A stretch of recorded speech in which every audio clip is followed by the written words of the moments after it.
Hey everyone, welcome to Breakthrough with MediaU. This is an accelerating career mentoring program. My name is Fernando Ferro. I want to say welcome. And with this show, what we do is bring extraordinary guests with a wealth of information and knowledge and speak directly to you, offer advice and counsel that you could take with you for those who are starting their careers and for those who are in the middle of them.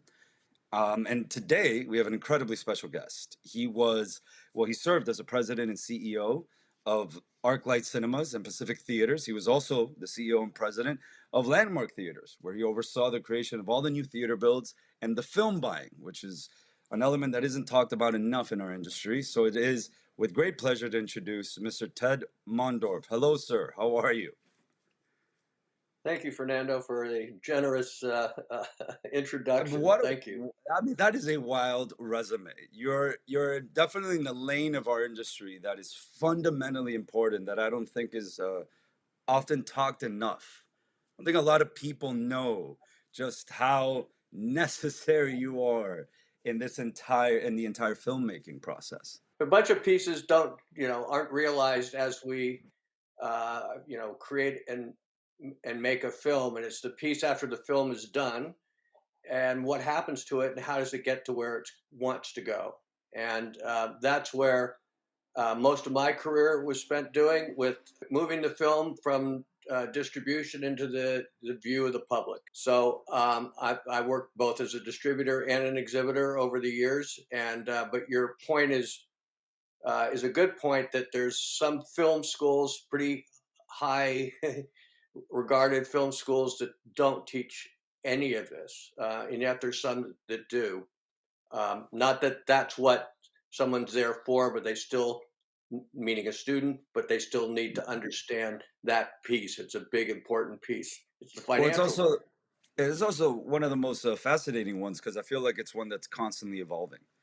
Only by the reality of the film industry as a whole, how films are being made, how they're being distributed, how audiences are seeing movies across a number of different platforms and screens. I mean, talk about being in a lane of our industry that requires constant exploration to identify the next steps to keep people engaged in going to the films, but more importantly, in communicating and mentoring the next generation, because you're almost learning in real time as the new generation of filmmakers and or aspiring distributors or exhibitors.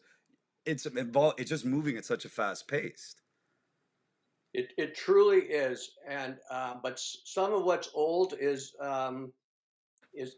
starting to happen again, as far as um, the way films are being released, how they perform.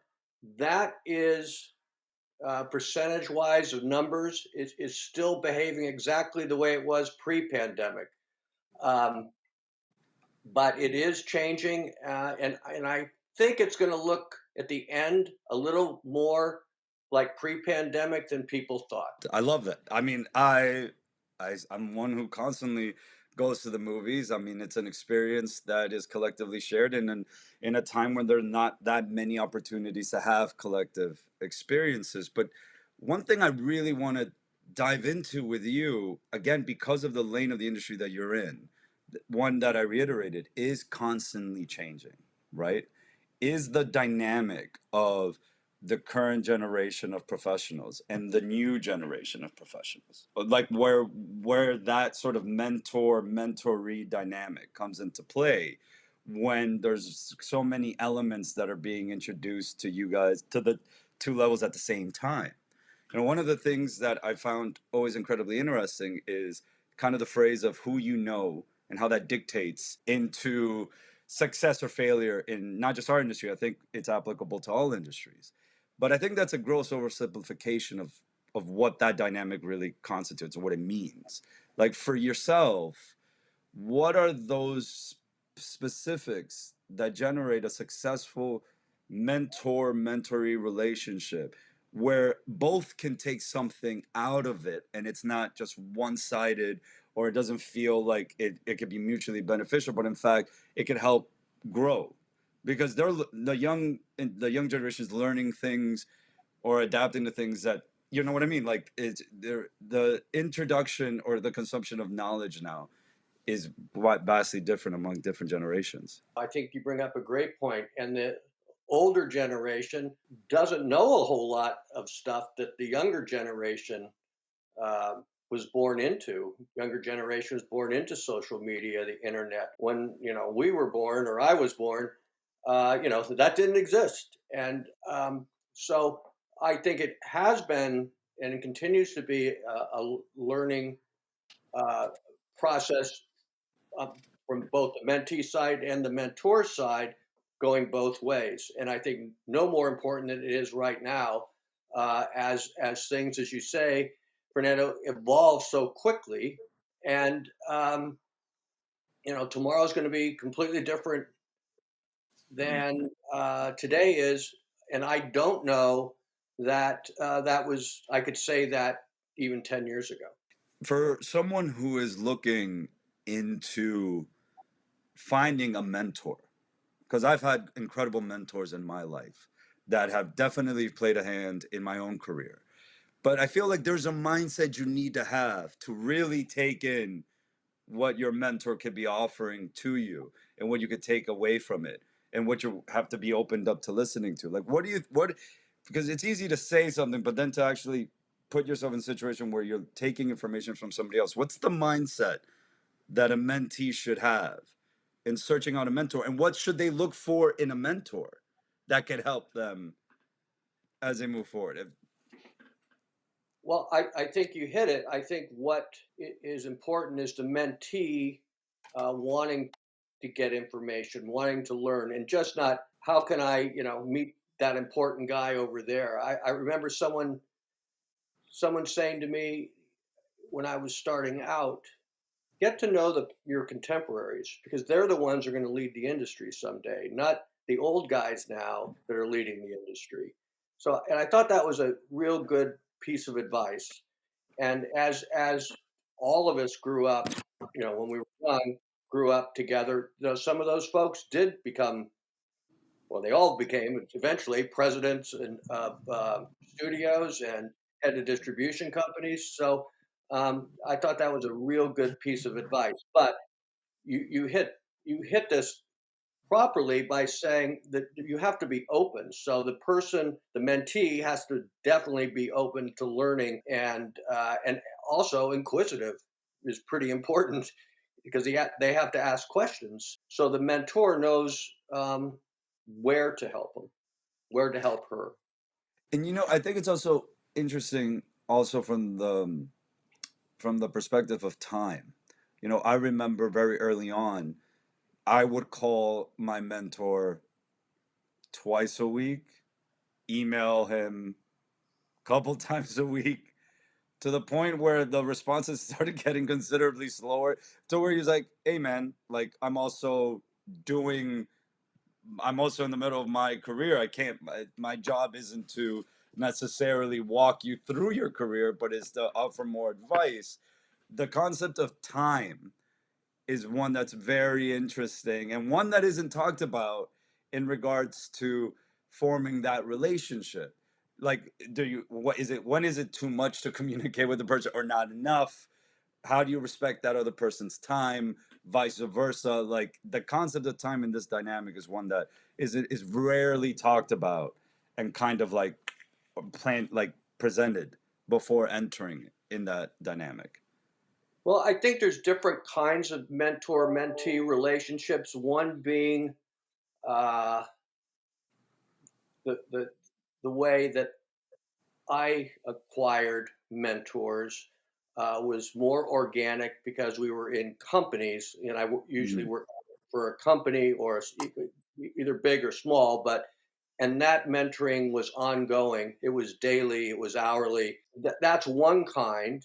And then there's another kind if you're out getting a life coach or you actually, have a formal relationship with a mentor. As a mentee, yes, you do have to respect their time and know that it's not an open, Mhm. you got full access 24/7. Now, if it's it can be organic from a company standpoint or a Mhm. production which is a temporary company, and so then it's more again organic and on on a daily basis. But yes, you do have to respect the person's time, and you may want to say, "Hey, do you have any time for me this week?" And let as a mentee, let the mentor answer that and dictate his schedule or her schedule to them. You said something really interesting about your own personal career, searching out mentors, which was that it was within the context of a company. And these individuals might have been more readily accessible to you because you guys were under the umbrella of the company. What about for those, like I said, a lot of our listeners and viewers are spread across the country, maybe spread across the world, and aren't part of that company? What do you have any recommendations based on your own experience or through collaborators' experiences that they've told you in searching out a mentor? How to search out for a mentor and what to look for in a mentor? You will need somebody knowledgeable in what you're interested in learning. So I Hmm. think that should probably eliminate some folks out there Hmm. immediately who you just may not relate to. And you need to relate to the person as well. I think, which may take a while to learn. You may go through a couple of folks prior Hmm. to being comfortable with who you're dealing with. I've worked with some folks, across the globe, and between the internet and email, it's really become pretty easy to speak to people, to understand um, what they know, and be, as a mentor, and to pass that information back and forth. I think if there's a fear of someone not reaching back, I think it's unfounded, because I think when someone reaches out to you, at least I can speak for myself. When someone reaches out to me, I love talking to them. I heard from someone, 2 days ago, and this person, he's not international, but he is in Arizona, and he wanted to just check in with me, with someone who I'd worked with before, and check in with me and let them know how I was doing, which I think is also important. If you if someone has been your mentor, it's not so bad to even reach out and say, "Hey, thank you very much for XYZ, because I just got this gig, or I just was able to figure out this problem with this shoot."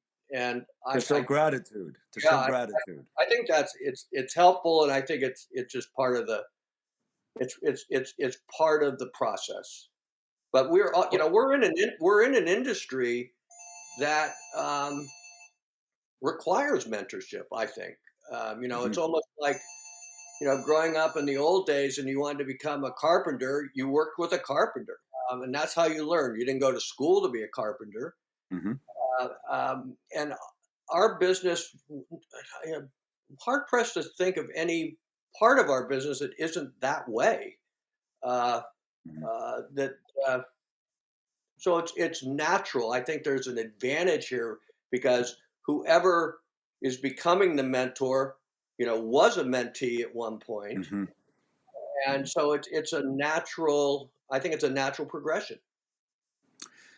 I mean, yeah, I think you nailed it on the head. I think this is an industry that this relationship is required, and I think for it to be mutually beneficiary, there is an element of gratitude that should be playing into it, and then an element to pay it forward, and that's how you keep this sort of really productive cycle going.